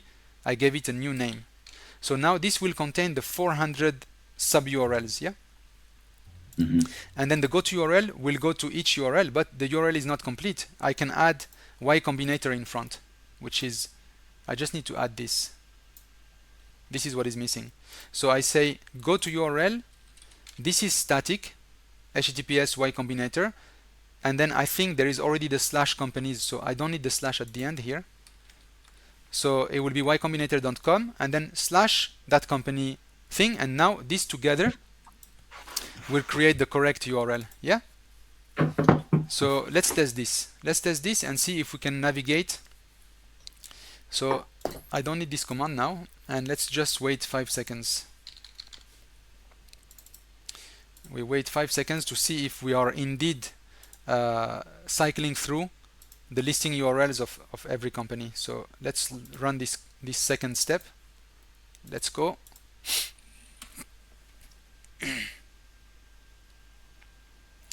Okay, let's look at the side here. Okay, we got the 400 records, so we have a loop of 400. This is company 1, Convexia, and then it should go to the next company, Pleom. So we are starting to have a complex scrapping being worked out professionally, and we now have the loop that goes through all the draft listing URLs. So now we can catch all this data in a very good way. So okay, I go back to RTILA, and it's better to stop a project from RTILA, otherwise it will bug it. So I stop it from here because there were 400 of them. So I shortcutted it. Yeah. So let's now go and grab the data. So this loop now brings us to a single company listing URL. So for example, let's take DoorDash. Yeah. So now we are on DoorDash. I want to create a new entry in your database for DoorDash, where I'm going to put the title, the image, the description, and then grab the year it's founded, which batch, the team size. Wow, they have 8,600 employees. Wow, that grew up. And then we want the founders, yeah? So we want a lot of data from this page. So now, once we are inside the URL, we wait 5 seconds, and then again I'm going to use a Directus command, and this Directus command is going to read the data from this page and feed it into. So let me think the best way here. Um, Okay, so again, this is initial gut reaction, right? So yeah, like the way I think about it initially, and then what you would actually do. So it seems to me like once you're at the pages, you would have to create a loop that would, and then like select the different fields you want to yes, store, exactly, yeah. and then do Yeah, the so let me show you how to do that now, because now we really reached the place where the data is. So we finished the preparation. Now we need to actually start scraping. So if but you're not, yeah, sorry. first we need to decide on how Directus wants the data formatted, right? Exactly, yes. But there is a step before that in the learning. So if we were not using Directus, I could just use the inspection mode and then create a property and call it company name. Let me show you a way, because that could help you also to start off. And now you can use the RTILA CSS selector and just highlight the company name, and then you click again on what you do not want, and you see And now it's finding. and that's always on, right? So like if you're Yeah, in that's always inspection on. mode, Yeah. I actually To like that better because before I couldn't get it. Like I kept having trouble with getting it on to begin with, which was kind of a pain. But Yes, unfortunately it's blocked by certain websites. But if you want to get rid of the CSS tool, you just refresh the page. So when you refresh the page, it will disable the CSS tool, yeah? And then you click again here, and it should enable it again. You see, now it's enabled again. I So see. Okay. we could do this way, which is click and point. I get the company name, and then I get the founded year. So let's get the founded year here, and I don't want this. So now, where is it? Is it getting? It's not getting the data. Let's call it founded year. Also, I can toggle here to get the names displayed. So it doesn't work always properly. So let's refresh to see if it's a refreshing problem. But sometimes it's not finding the right selector. Here, Right. it looks like it's finding it, but it's not able to pull the data. So I'm going to try something else. I'm going to try to catch this whole thing. And I don't want this. And now, we're still not able to get it. Okay, let's try something else. Let's try to get the URL of the website. So I'm going to do another one here, website URL. Let's see if this says selector is easier to catch. Oops, I clicked it. All right. Let's do it again. Website URL. I'm going to try to click just around the link, not the link itself. Yes, like this.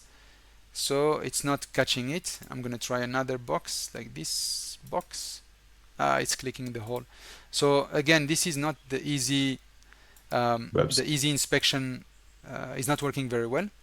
So Hmm. I just wanted to show you that you could do it this way, and then it saves in CSV. But this is not the case for our automation. For our automation, let me see what's the best way here. Is that now we're going to create a new row of data, create new data. Okay, there is a semi-easy way. Yeah. So the semi-easy way, which is a very good practice, is that we create a folder. So we create a folder here. This folder, let's call it company variables or company data. Now, inside this folder, I'm going to use our experimental selector. So you search for selector exp or exp in the custom command. And here, this one has a trick actually to help you find the CSS selectors, even without the V8, with the V7. So let me show you, for example. Let's say I want to get the company name. Yeah? Are you still with me? I am. Okay, cool. So I want to get the company name, but I am not good at CSS selectors. So using the experimental selector, we have a mode that is called uh, locator finder, CSS locator finder. This can help you to find the CSS locator. Yeah. So you go into console here, and then what you do is that you enable it. You enable, and then you search the actual text. So you see here it's door dash. So I'm going to use here door dash, but you have to be explicitly the same, exactly how it's worked, how it's spelled. Yeah. And Hmm. now this command will find for you the best CSS locator to catch the company name, and it will give you the CSS selector, and then you can use it. You can use it inside here. Yeah. So I'm going to run it now, and when I run it and I look at the console, it's going to provide me with a couple of choices actually, if it can find them. Let's see. Did I do something wrong? DoorDash. Okay.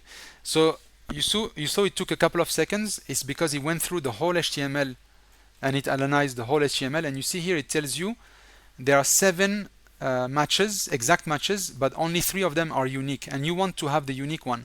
So it tells you that H1 can get you the company name. Or you can also use image. So you can use H1 with inner text, or image alt DoorDash, but then that's not good because DoorDash will change from the company name. Yeah. Right. So H1 is my best candidate. So what I do here now is that I can disable this, and then in my CSS selector I put the H1 because I know that H1 is going to get me the company name. Yeah. So now if I do Control L, and then when you disable the search mode, if I run again this command, it should give me DoorDash as a result. You see, now it's catching the name and only the name, DoorDash. Okay. Very. So That is very cool, actually. yeah, so this is like another good helper. So let's now duplicate it. Here I duplicate it, and now I'm gonna use it. I'm gonna catch the website URL, this one. Yeah. So let's call it website URL, and I'm not gonna use the RTILA CSS selector. I'm going to use first the finder. I enable the finder, and instead of DoorDash, I'm looking at HTTP this thing. Yeah. Yeah. So I want. Sorry. I'm gonna refresh to get rid of the selector, and I'm gonna copy exactly this. I just copied the text here. So we're looking at which CSS selector contains this on the web page, and then it's gonna give me the generic CSS locator. So now I run this command, and it says again you have 4, 2 of them are unique. So here this one is using DoorDash, which is not good, but this one is not using the company name. You see. So we have 2 ways, Cyrus. This one is actually quite good. I could use it, but what I can do is that when I use it here to make it generic, you remove the attribute value. So I remove the whole value here. I just want this element, because this element is going to contain the URL. But actually, no, Wouldn't it, that, no, yeah, no, that no. gives, so, It gives 11 because there's 11 URLs. but if you stored Yeah. oh wait, no, that wouldn't No, work. this is the best one. You had Is the second one. the company URLs as a variable, then you could put it in, but No, it will change. But this is actually, it finds for us the second best. This is good because only one location has it, which is this one. And this now should give me the actual URL. Yeah. So now I disable my finder to test my actual CSS locator. So I do Control L here. So I go back and I'm going to test this. So let's run it and see. It should get me the URL doordash.com. Yes, we're getting it. And very important, we're getting only one result.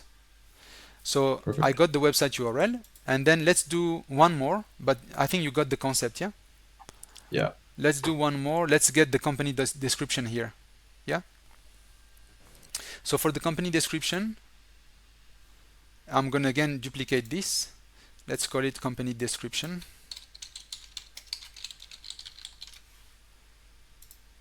And I'm not gonna use this. I'm gonna enable my finder again, and instead of DoorDash, I am going to refresh and copy. Let's copy just like to find a partial match. I will just copy like the first 2 lines. Let's see if it can find us something. So let's run this finder. Okay, it finds some stuff. It finds loose matches because it's not exactly the same content, because it finds more, but 4 of them are unique. So the first one that gives a unique is div data page. That looks good, div data page. We can try it. And then it tells you the target attribute is data page. You see here, data page? Uh-huh. So let me see here, data, no, wait, found one. Where is it here? Loose match, unique loose matches. These are the unique loose matches. I'm going to use Mhm. div data. So let's use this one, div data. But the attribute is not inner text, is other attribute. And the attribute, it gives it to you here. You see, it tells you use this attribute, data page. So now I'm going to use data page. It only finds one in the page. Now I do Control L. I disable my finder. Disable this. And I run it again, and let's see if we can get the description CSS selector. So this looks like too much content. No, that's not correct. So it's not working. For this example, it's not working. So I'm going to try to get it manually. No, let's do something else. Yeah, if I look at it very quickly manually with the inspector, if I come to this block, I see there is here div pros full max, relative isolate, this class. Yes, so I would use this. This is the class. So actually you can just use this and put rectangle, rectangle bracket and the whole class. And inside this class, pros, pre-line. Yeah, this should work. Let's try. Did I disable? And Yeah, so there's different variables you can use, but it just depends on which, like, the goal is to find the most resilient, the exactly. one that's That's the most difficult. So this is a little bit more difficult to find because let me see what's the problem here. It's a div, and then I said what? Oh no, I'm using the wrong attribute, inner text. So I need to use inner text. Okay, let's try this now. It's still saying empty value, so which is a bit weird. Oh, my mistake. Because I'm selecting it, you see, I'm highlighting it. It actually adds selector gadget into the class. So I put star so that it contains this, and now it's going to work. So I'm the one I was modifying. Yes, so now it works, what which did you means change? I just did a star here because I am highlighting it. So let me avoid the mistake. If I do this, I am not highlighting the area, so I am not confusing the CSS because highlighting adds the CSS, add something to the class. So I Oh, I think see. now it should work. You see, it's highlighting it already. But once it's highlighted, then it loses it because it adds a selector gadget. So that's why I put star. Let me show you what I mean. You see here, you see this selector gadget? Hmm. This was added to the class to show that our tool is selecting this, but then it modifies the class itself. So it's a weird trick that we need to do. We just add a star. So that's what I did. But also it makes me realize that it may have been working before with this actually, with the founded, but you got the point, yeah? So Mm. let's do with these 3 variables because it will take time to get all the variables correctly. And again, this is not the most easy CSS selector built, yeah? So we will have to do it and get them all. So what do we have? We have 1, 2, we have 3 variables inside the company data folder. Now we want to push these 3 variables into the respective fields in your Directus, yeah? And now which table are we going to impact? We're going to impact the organization table. So let's now go and change the Directus command here. Let's call it Directus create or organization entry. Organization entry. Now we're starting to catch the data, yeah? So the URL, I will copy it. So let's, you know what, I want to be lazy. I'm gonna duplicate this and put it inside our list, and I rename it Directus create organization entry. The only thing I need to change now is the endpoint, yeah? So the endpoint is not source item URL, is organization. That's the table name. Credentials remain the same. I collapse this. So now instead of read data, we're going to create new data. And then you can say you can avoid duplicates. Let's for now leave it aside. And let's look at the syntax. So again, this is the syntax of us plus Directus. So the way like I did before, you do a hash input for the if it's an input type of field. If it's an image, you put image URL and so on. So we have all the main examples here, and then slash the CSS or slash the CSS selector slash attribute or slash a static value, which is what I'm going to do. Let's first get the fields that we want to populate in organization. In organization, we have name. Name is the company name. Yeah. So I'm going to copy this field name, and this field name is of input type. So I say input. I'm gonna write into an input type of field. The field name is called name, and the value is actually company name. So the value, you know, we have it as a variable. So now I can use this syntax. You know, the curly bracket syntax. Right. So I can dynamically send to Directus what the RTILA command grabbed from the web, which is the company name from this element. So I get that, I get the company name, then I go next, I copy, I paste, and now the next thing I want is the website URL. So where are we storing the URL? The URL, we call it organization underscore URL. That's the field name. So I get the field name and I replace here. The field name is this, and then the variable name that will get us the URL is website URL, this command. Okay, I think you got the point. I'm going to do it for the third one. And the third one, I just copy this, and I will change this to company description.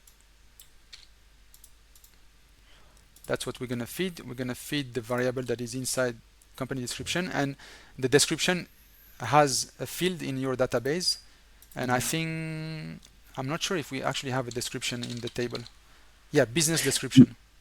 And what's the official name for this in like data stuff is like data normalization, right? When you have data from one spot and you're moving it to another, and you need to have the fields match. So this is where you match the position in the CSS to your database field. So you're basically doing harmonization once it's inside your database. So right. We're doing exactly that. So let's. Okay. So this is what we're doing here, Cyrus. We're populating 3 input fields: the field called name, the field called organization underscore URL, and the field called business underscore description. And for every field, we're feeding a dynamic selector variable that got the data from the web page. So this is where RTILA gives you much more power, because other tools you will have to do it with the CSV and then import the CSV into Directus. But right. Here we do it on the fly, and it goes straight into your Directus. So now we have our loop. Our loop goes through the pagination URLs items that are draft, the source listing items that are draft. So you see here, this is not correct. This is get source listing draft URL. So we're getting this list. So I changed the name, so I need to change it inside the list. We're feeding it to the list here. The list will now have all the URLs of every listing. We go to every listing URL and we add YCombinator in front. Then once we are there, we're grabbing 1, 2, 3 variables, 1, 2, 3 variables, and we're sending it to Directus to save all the data for you in Directus. So let's now test this and see if we can start to have some data to reward our patience, your patience. Let's kick this You've off. been doing all the work. Yes, but to pay attention, it also takes energy. All Oh, right. well, working really hard over here. Yes. So, oh, I forgot. We are doing the all 400, but I will stop it. So, convexia. Let's wait a few seconds and see if it's We could correctly. Yeah. we could probably just reduce it down to like 10 or Now we can whatever. see it went fast. It already saved it in Directus. So let's see if there was an error. But now in organization we have one. You see. So we don't need this field. So we have this is you see now it's appearing like live, but we have some issues. Instead of company name, we're getting more than a company name. So Yeah. we need to enhance. That means that the CSS selector is not enough, but we are getting the URL and the description. Where is it? And we're getting the description. Yeah. So it's starting to work. We now have 4 companies, but one of them convexia. So when this is very important. When this happens, that means that for some listings the layout is different. We need to account for that layout. That means that for convexia we need to do different. Yeah. And And for Pally, probably. Demo and ask probably isn't part of the name. which one? Oh, here also The Pali and demo. Yeah. So that will solve both. So remember convexia. So I'm gonna stop the automation now, and we're going to correct this. So let's go back, open, and let's look at how the CSS locator is built in for convexia. So if I go, let's search for convexia. Convexia, here it is. So it was saving more than convexia. It was saving, what was it saving? Convexia problem, our solutions. Okay, where is problem?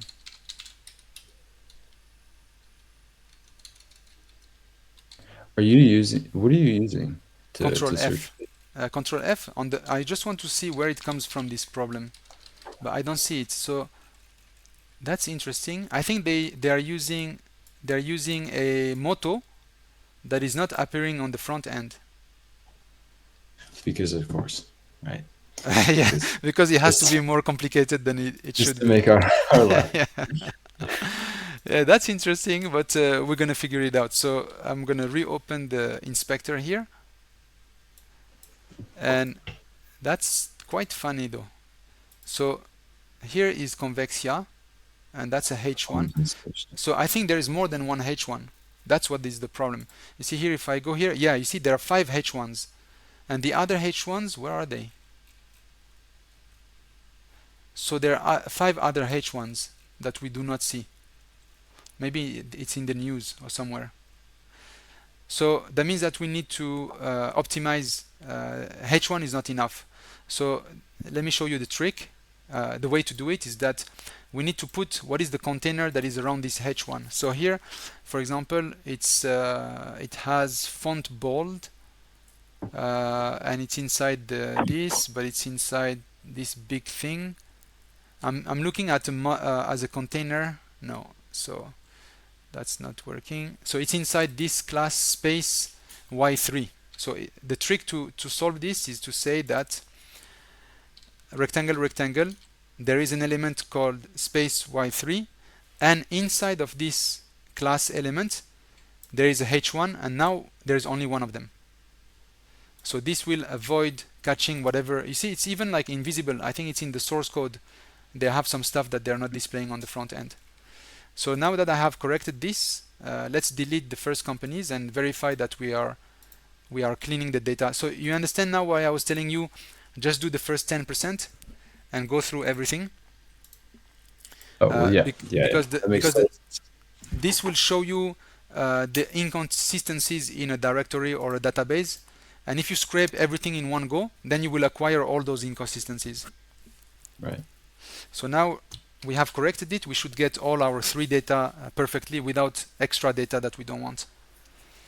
Okay, so now convexia. Let's see, it's gonna push it to Directus.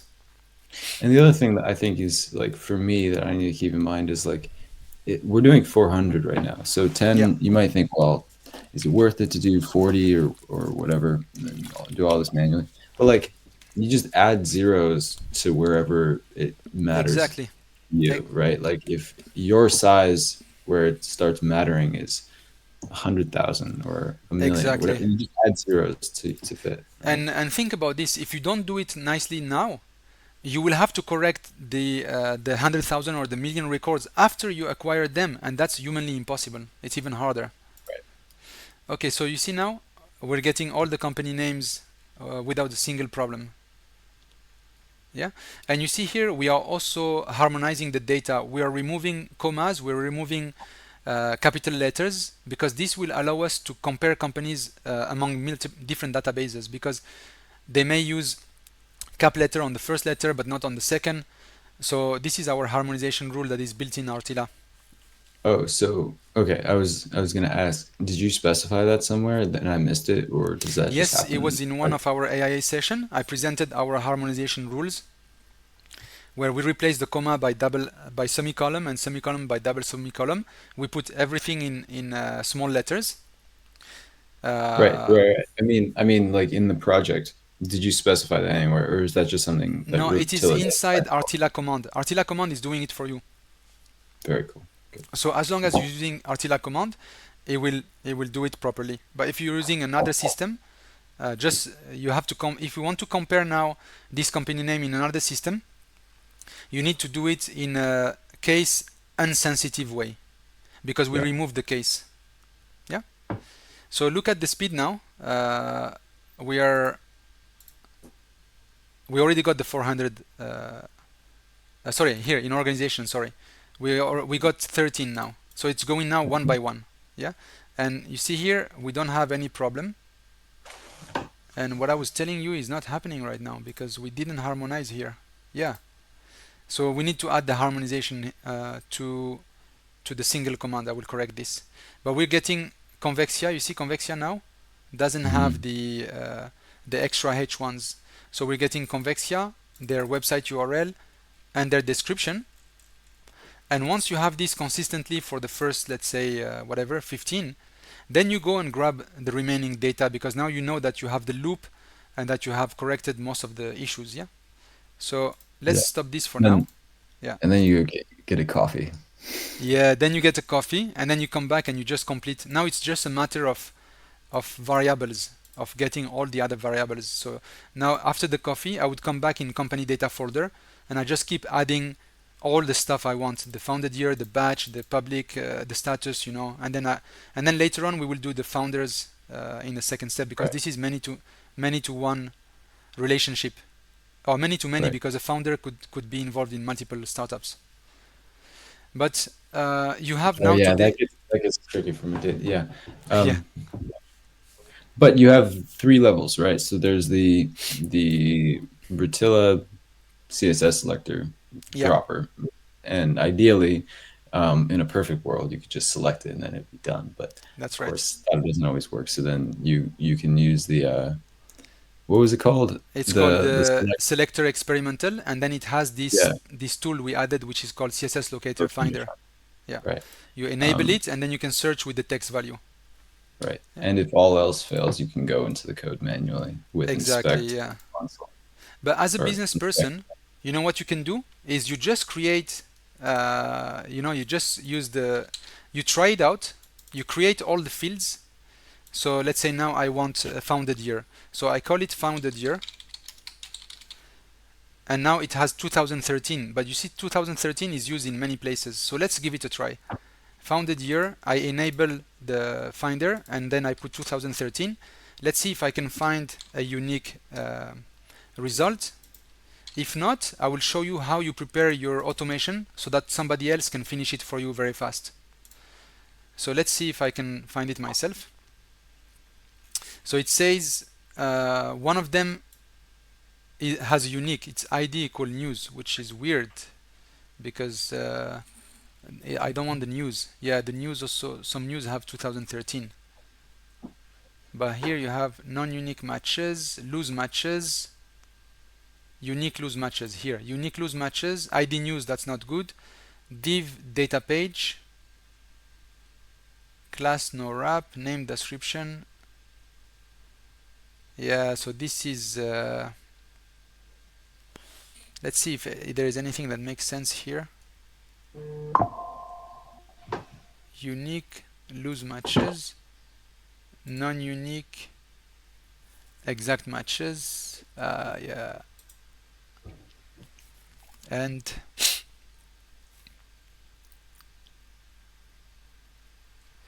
yeah. So there is only one, but it's not ideal. It says ID news. So let's. I will try this. We never know.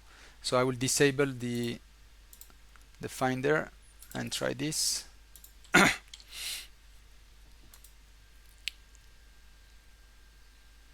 So it's not working because it's getting the news, but it's okay. You leave it empty like this, yeah, and you just create your variables, and then you send it to us or you send it to someone. For example, here batch name and then team size. See, I just continue. You create all your stuff here, even if you can't Mhm. find the selectors. This is very good because then you can send this project to someone and he can finish it for you in like half an hour because you've done 90%. So it will cost you much less to finish it, even if you have to give it to a developer. Right. Yeah. And also one other thing, Hmm. there's a whole bunch of templates, right? Which are Yes. like building blocks that are Yes. usable. I've never actually used one of those in a project. Yeah. So if I wanted to, yeah, um, yeah. So if I wanted to use one of those, how would I do it? So the templates they are designed for a specific website. So if you're gonna scrape that website, that then the template will help you. But you cannot use a template for another website like here. For Right. Y Combinator. So okay, so that also means though that if I build an automation for like YC, right? Yeah. With this, after I'm done with it, I can just like give it to other people. Exactly. You can list it in the marketplace, even charge for it, or you can list it for free and you can provide it as a template. That's the idea of our marketplace. We can add free or paid templates because you've been through the hassle, yeah? Yeah, makes sense. Makes sense. Yes. And actually this we can offer it as a template once we finish this together. People can watch the video and then they will have the template and then they can look at the template and maybe correct themselves or those who don't want to go through the whole building process, they can just use the template and then run it for themselves. For sure, for Yeah. sure. Yeah, that'd But be nice. this is quite complex. I hope it's going to provide you first steps. But the good thing with videos is that we can watch them again and until we get it. Yeah, no, absolutely, absolutely. Yeah, So I will share this in the video. I will share this first project so that whoever wants to experience this, including you, Cyrus, you can play around with it. I will just remove your API key. I will change, or you can change it in your instance so that yeah, people can change with their own directors. Yeah, yeah. cool. So I think we need to call it off for today. Yeah, Uh, it's been good. It's yeah, been very good. I think there's a lot of foundational concepts in this, and it was e- a bit like a bit of some indeed. workaround, Yeah, but I think it was there were yeah, more foundational concepts than I could remember.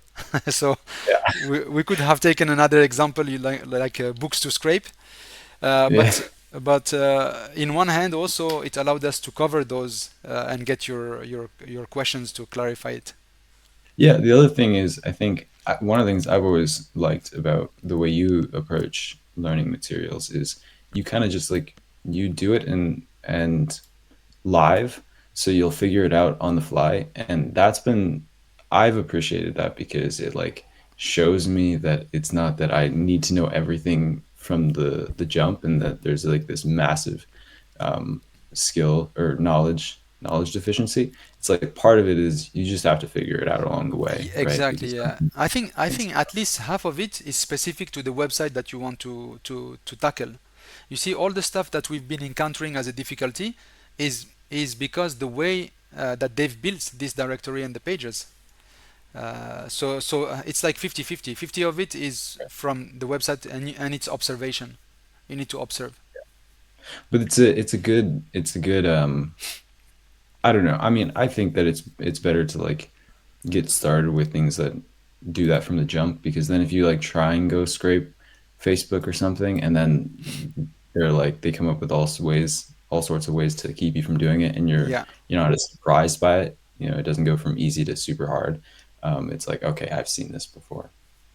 Yeah, exactly. Yeah, and we could also at one point do something more simple with like books to scrape.